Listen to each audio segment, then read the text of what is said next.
লেবু লেবু রে তুই কেমনে এত নিষ্ঠুর হইলে রে লেবু।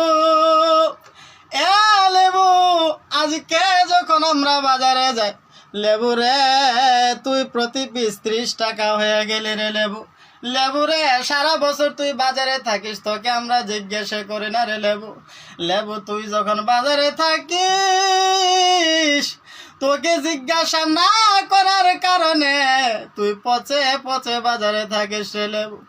লেবু রে রমজান মাস আসছে, মানুষের একটু শখ, মানুষ যখন সেহরি করে সারাদিনে তৃষ্ণার্ত অবস্থায় তোকে একটু অপেক্ষা করে রে লেবু। সারাদিনটা যখন যায় রোজার শেষে একটু শরবতের সাথে তোকে মিশাইয়া যদি খাওয়া যায় লেবু, তোকে যদি আমরা একটু পাই রে আমাদের রোজা রাখার মনটা প্রশান্তিতে ভরে যায়। কিন্তু লেবু তুই কি কাজ করলি? এ লেবু সারা বছর তোর নিয়ে কোনো প্রকার সিন্ডিকেট হয় না রে লেবু। লেবু রে রমজান মাসটা আসলে আমাদের মুসলমানদেরকে জিম্মি কইরা তোকে নিয়ে এত রাজনীতি কেন রে লেবু?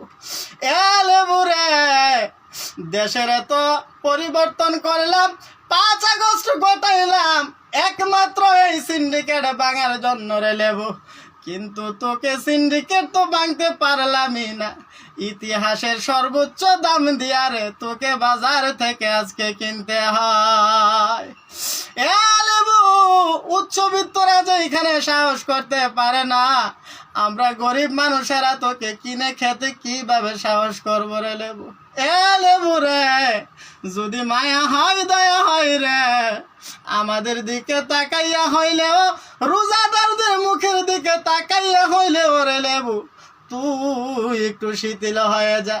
দেখা যাবে ঠিকই 10 দিন পর 20 দিন পর তোর দাম ঠিকই কমে গেছে।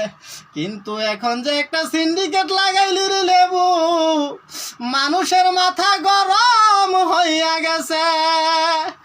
এ লেবু একটু সুযোগ করে দে আমরা যেন একটু শরবত খাইতে পারি রে লেবু। লেবু রে যদি তুই সুযোগ করে দেস আল্লাহর কাছে দোয়া করব তুই যেন বছরে বেশি বেশি ফলন দিতে পারিস।